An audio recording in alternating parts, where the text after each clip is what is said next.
Good morning বন্ধুরা। ভাবছো সকাল সকাল আমি কেন কলা গাছ দেখাচ্ছি?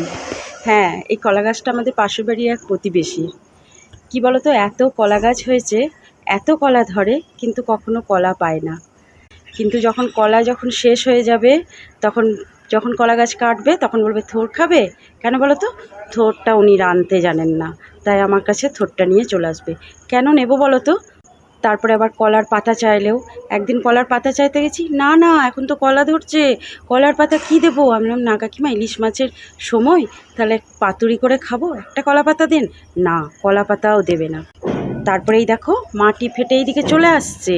হ্যাঁ, কিন্তু একটা কলার পাতাও দেবে না, কলা দেবে না, মোচা তো দেবে না। এই দেখো একটা মোচা ধরে আছে, আমি ভাবছি আজকে এই মোচাটা কেটেই নিয়ে আসবো।